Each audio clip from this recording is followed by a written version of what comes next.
안녕하십니까. 여기는 MMI의 메카 스카이 입시교육, 스카이 진학교육의 유홍선 연구소장입니다.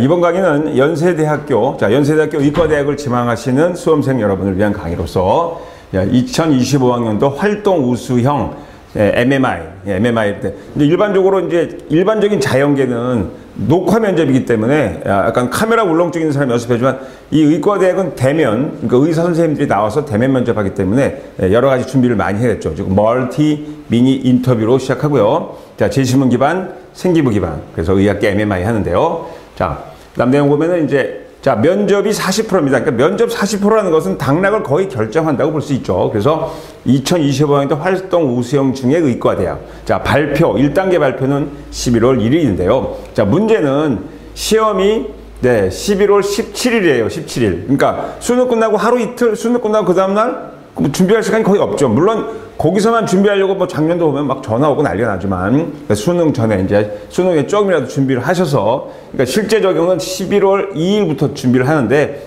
그러니까 집단적으로 하는 건 11월 15일, 16일이지만 미리 준비를 하셔갖고 스카이 진학교육에 오셔서 준비를 하시면 되겠습니다. 자, 그래서 현장 강의, 실시간 화상 강의를 하고요. 자, 제시문 기반, 생기부 기반, 의학계 멀티 미니 인터뷰입니다. 자, 여기는 우리 강사진 교수님들, 박사님들 많죠. 베테랑들이 많고요. 자, 그래서 여기서 우리 학원이 가장 자랑하는 것은 바로 개인별 과정, 인터뷰, 면접 실전, 그 다음에 동영상 참석 후, 자, 적합성을 평가해서 피드백을 하죠. 그래서 이것은 이미 우리가 했던 거 내용들을 사진으로 올려본 거야. 인터뷰, 면접 실전, 동영상을 찍고 첨삭, 그리고 적합성 평가하는 맞춤형 컨설팅. 자, 대한민국 최고의 MMI 메카죠. 그래서 자, 수능 최저가 있습니다. 그리고 다시 한번 면접이 40%, 그리고 1:1 분임형 시뮬레이션 하는데요. 자, 일단은 그 작년도 문제를 기출을 하는데 일단 여기 한번 쭉 볼게요. 이건 쭉 나오는 거고요. 자, 여기 공과대학. 공과대학은 의학과는 관계가 없고 그냥 일반적인 활동 우수형이고요. 자, 여기 보세요. 여기 의과대학. 자, 자연계 45명. 상당히 많이 뽑죠. 의과대학 인원 중에 거의 한 절반까지는 안 돼도 굉장히 많은 인원을 이걸로 뽑는다. 그래서 준비를 많이 하시면 되겠습니다. 자, 그래서 일단 자연계열 일단 4배수니까요. 4배수를 뽑아서 쭉 내용 나와 있고, 그 다음에 자, 다시 한번 얘기하지만 의과대 의예과는 MMI 대면 면접입니다. 그리고 제시문 기반 인적성 면접, 서류 기반 확인 면접이고요. 의예과 외에 다른데, 이공대, 이런 데는 또 생명공학부, 또는 생물학과, 천문지리학과 이런 데는 자, 현장 녹화 면접이에요. 근데 여기서 또 저는 MMI를 주로 담당하지만, 자, 현장 녹화 면접, 즉, 카메라 보면, 이렇게 요즘 말하면 울렁증 있는 사람들 있죠. 그분들도 준비를 하셔야 됩니다. 물론 저희도 이걸 이미 준비 강의를 해놨습니다. 자, 그래서 여기 보시면 자연계 11월 17일 발표 나와 있어요. 자, 그리고 다시 한번 의과, 여기는 수학, 국어 1개 과목을 포함해서 1등급 2개 이상이 돼야 된다. 자, 꼭 여기 기록해 두시고요.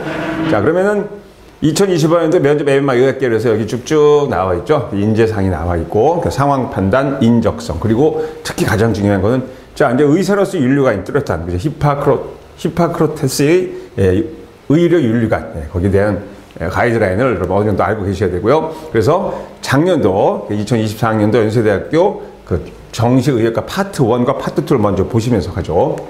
자, 문제 1 보겠습니다. 다음 제시문을 읽고 질문에 답하시죠. 30점짜리 문제인데요. 자, 좀 빨리 읽을게요. 자, 희귀 질환을 앓고 있는 아이가 유괴되는데, 희귀 질환을 앓고 있는데 유괴됐어요. 자, 급박한 수사 도중 아주 확실히 않지만 상당히 유력한 피해자가 경찰서에 잡혀 들어왔다.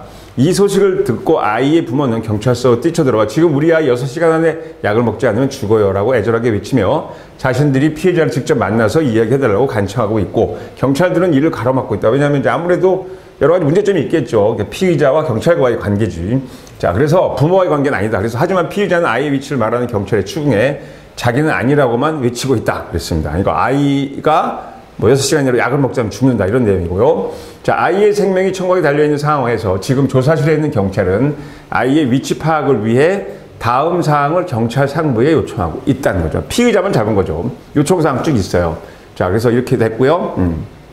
상부 경찰청장은 지금 상당히 딜레마에 빠졌겠죠. 아이의 생명 구조가 긴급한 상황이 필요하긴 하지만 과연 그러한 방법이 투입이 상당할까요? 그래서 좀 약간 고통이 부과될 수 있는 위협에 이렇게 한다고 그러는데, 그래서 최근 수사기관의 과거 인권 유린 사건, 자, 조명되면서 국민들 사이에 경각심이 고조되고 있기도 한데 이런 강압적 행동이 과연 우호적으로 바라봐 줄까? 반면 아이의 생명에 문제가 생겼을 때 쏟아지는 비난을 모르는 비난도 화살도 걱정이다 그랬어요. 자, 그러면 여기서 이제 은직장소를 말하라는데 이거는 상당히 복잡한 내용이죠. 그래서 이제 뭐야 생명이 무엇이죠? 생명 존중 사상이 있느냐 아니면 인권이냐 이제 이런 것들을 물어보는 거죠. 다음 4번 아래 지문에는 국가의 행위 선택과 관련법 규범적 규칙 및 목표물들이 언급되어 있다. 1. 목표 달성에는 수단이 동반되는데, 자, 수단과 방법이죠. 인간 사회에는 어떤 수단들은 절대로 금지되어야 할 경우가 있다. 그렇죠. 우리가 선을 넘어야 되지 않을 게 있죠, 반드시. 이러한 금지 규범들은 인류 사회의 성취로서 그 내용은 문명의 수준을 결정한다. 그러니까 문명이 떨어진 나라, 뭐 가까운 나라는 상당히 규범이 없죠. 그렇죠? 자, 2번. 현대 법치국가에서 일반 시민이 자기 권리를 보호하거나 실현하기 위하여 국가의 힘을 빌리지 않고 직접 타인에게 실력을 행사하는 것은 금지됐다. 그렇죠. 우선 뭐 내가 먼저 이렇게 뭐 행동을 하거나 먼저 사람을 때리거나 밀거나 이러면 안 되겠죠. 자, 그래서 권리보호를 관철하고 있는 집행하는 것은 국가의 역할이다. 그래서 우리나라도 지금 현재 정당 방위냐 아니냐는 애매모호한 게 많죠. 그래서 어디서 이제 이런 사건이 났을 때는 항상 그 피해자, 가해자 입장이 모호한 경우가 많아요. 특히 우리나라는. 자, 3번. 인간과 동물의 차이가 어디 있느냐? 동물은 욕구가 들면 자동적으로 그 욕구를 해소를 하기 위해 움직이고 그에 반해 인간은 그런 욕구가 있더라도 자신이 스스로 세운 목적을 위해 욕구를 이겨낼 수 있는 가능성을 갖는다. 그렇죠. 인간의 이제 교육에 의해서. 그렇죠. 따라서 각 개인이 스스로 세운 목표를 추구할 수 있는 가능성을 존중하는 것이 인간의 존중하는 근본이다. 반대로 그 자율적 판단 가능성을 부인하고 다른 목표 달성을 위한 한낱 수단이자 도구로 삼는 것은 인간이 갖는 품격을 빼앗는 것이다. 자, 인간과 동물의 차이점은 아주 극명하게 구분해놨습니다. 그래서 인간의 존엄에 바탕한 현대 국가는 어떤 상황에도 인간을 한낱 수단이나 도구로 삼는 행동을 해서는 안 된다. 인간의 존엄성에 대한 문제죠. 4번. 근대 국가는 그 발전 과정을 보면 참혹한 내전으로부터 구성원의 생명을 확보하기 위해 처음 만들어진 것을 할 수 있다. 그렇죠. 근대 국가는 아무래도 국민 보호 차원에서 다른 소중한 가치들의 보호는 생명의 보호가 전제될 때 가능하다. 구성원들의 생명 보호를 위해서라면 국가는 적극적인 조치를 취할 의미가 있다. 요즘은 이제 그 뭐 의대 파업 문제 때문에 이런 것도 민간 문제가 될 수가 있겠죠. 자, 의사 파업 문제 같은 것도. 자, 그럼 1번 보겠습니다. 당신이 재심은 가해 경찰청장. 자, 빨리 이제 어딘지 말해. 막 이렇게 됐을 때 어떤 선택을 할 것인가. 근데 여기서 이제 의학도로서 판단하는 것이 좋죠. 경찰로서 판단하는 것이 아닙니다. 그래서 재심은 나의 지문 중 선택을 지지해 줄 만한 걸 2개를 골라라. 그러니까 재심은 나에 있는 인간의 존엄성. 그죠? 그 다음에 여러 가지 사회적 규범에 대한 그런 내용을 대답하는 그런 준비를 하시겠습니다. 정답이란 거 없어요. 하지만 의학 지망생, 의학도로서 선택할 지지, 그 근본을 정확하게 얘기하는 게 좋습니다. 자, 2번. 당신의 선택이 불리하게 해석될 수 있는 지문을 2개 골라 그에 대해 반박하십시오. 그러니까 내가 이렇게 나는 할 수 없어. 내 아들을 구하려고 이렇게 했어요. 하지만 그 2개를 골라서 그에 대해 반박을 하라. 그러니까 이런 인간 존엄성 문제라든지 아무래도 경찰과 피의자의 문제 이런 것들을 예리하게 분석해야 되겠죠. 자, 그러니까 어떤 무슨 과학적 지식 이런 게 아니고 여러분이 이제 어떤 철학적 내용, 규범 이런 것들, 도덕적, 도덕적 가치, 그러니까 윤리 이런 것들을 물어보는 아주 기초적인 내용이 되겠습니다. 자, 그다음 보시죠. 다음 재심 읽고 물어봐 답하시오 그랬어요. 자, 의사는 새로운 의학 지식을 발견하고 기술, 술기를 개발하기 위하여 실험실에서 지적 호기심을 탐구하고 진료실, 병실, 수술실에서 과학적 근거를 환자 진료에 적응한다. 자, 의사의 가장 근본적인 의미입니다. 이러한 과정에서 동료 의사가 다양한 전문직 간의 협력은 필수적이다. 그렇죠? 자, 의학도들은 분야가 너무 많습니다. 굉장히 많은데 그걸 혼자 할 수는 없는 거죠. 그렇죠? 그래서 뭐 외과, 내과 따로 있듯이. 자, 그래서 또 하다못해 방사선과, 그러니까 우리가 말하는 방사선과도 중요하고 또 마취과, 그러니까 마취가 안 되면은 수술이 안 돼요. 그렇죠? 그래서 실제로 지금 뭐 저도 뭐 몇몇 후배도 있고 있지만 마취과 의사가 거기서 왕입니다. 자, 일단 마취를 잘해야 되겠죠? 자, 그래서 여러 가지 다양한 분야 그리고 제자는 자신의 의학 지식과 기술을 전수하고 제자는 스승의 연구에서 출발하며 자신의 새롭게 얻은 지식과 기술을 그들의 제자에게 물려주는 방식으로 의술은 세대를 이어가면서 축적되고 있다. 이건 이제 가장 근원이 되는 건 뭐예요? 히포크라테스 선서에 나온 거죠. 자, 의사는 환자에게 최고의 의료 서비스를 제공하고 아직 알려지지 않은 인체의 비밀과 질병의 실체를 접근하기 위하여 요란한 세상과 일정한 거리를 두고 살아야 된다. 자, 여러분 이제 의대에 지망하시는 분들 반드시 머릿속에 비록 문제로 나왔지만 머릿속에 항상 안고 사시기 바랍니다. 이러한 과정은 달콤하고 화려하기보다는 필연적으로 고통스럽고 고독할 수밖에 없다. 그렇죠. 의사의 고독. 자, 그리고 이제 철수는 인턴 수료를 들어고 레지던트 지원 분야를 결정해야 한다. 자, 레지던트 수료는 내과, 외과, 산부인과 전문 분야 의사가 되는 과정으로 3, 4년 걸리죠. 상당히 고생들 많이 하죠. 자, 철수는 이런 뭐 쭉 이래서 뭐 이런 거 봤어요. 미래 관리 여러 가지 가치를 고려하는데 철수는 불나방처럼 단기적 이득이나 편익을 위해 뛰어드는 바보는 아니다. 그러니까 내가 레지던트에서 뭘 어떻게 할 것인가. 그러니까 장기적 고통과 회의감이 들 수 있는 분야를 사명감 하나로 선택하는 초인적 인간도 아닌데 자, 하긴 해야 돼요. 그죠? 뭐 여러 가지가 있는데. 자, 그럼 1번 보겠습니다. 재심은 가해에서 요구하는 의사의 자질을 설명. 의사로서 갖춰야 할 덕목 자질. 자, 인터넷에 보면 다 나와 있습니다. 강력한 리더십도 있어야 되고, 투철한 자기 관리 정신, 그 다음에 사명감, 또 자기 성찰을 해야 되고, 전문 지식이 있어야 되고, 또 강인한 정신력, 여러 가지가 있어야 되죠. 그리고 희생 정신, 이렇게 다 나와 있어요. 그래서 설명해 보십시오. 이렇게 되어 있습니다. 그래서 이걸 안 와도 알겠죠? 이렇게 돼서. 이런 걸 하면 안 된다는 거. 2번, 재심은 나와 관련하여 당신이 철수라면 어떤 기준을 재리선지 수련할 것인가. 뭐 일단 희생정신과 사명감, 또 자기의 미래를 위한 자기 투자, 지금 고생스럽다고 자기를 투자하는 뭐 그런 설명을 하면 되겠습니다. 자, 그래서 이제 됐고, 자, 이 의예과 파트 2로 가볼게요. 자, 여기는 이제 이과 문제들인데, 이과 문제들인데, 이제 이게 나올지 안 나올지 모르지만 하여튼 이거는 이과와 의예과 작년에 같이 나왔으니까 쭉 볼게요. 과학적. 자, 전기 음성도, 일렉트로 네거티버티죠. 공유결합을 형성한 두 번째 공유전자쌍을 끌어당기는 정도를 빨리 얘기할게요. 그래서, 그러니까 공유결합 시 공유전자쌍을 당기는 정도를 폴린 교수가 정했어요. 단위는 없습니다. 그래서 플로린을 4.0, 그 다음에 이제 세슘을 0.7로 해갖고, 이제 쭉 해갖고, 그 다음에 전기 음성도가 매우 큰 FON 원자에 결합한 수소 원자가 이웃한 분자의 FON 원자 사이에 인력이 작용하는 것을 우리는 수소 결합이라고 하는데요. 원래 화학 결합에 속하지 않지만 그냥 깍두기로 끼워주죠. 왜냐하면 화학 결합은 원자와 원자 간의 결합인데 얘네들은 원자와 이웃한 분자의 결합입니다. 그래서 우리 물 분자 같은 경우에 대표적으로 단백질 핵산이 수소 결합이 발견되죠.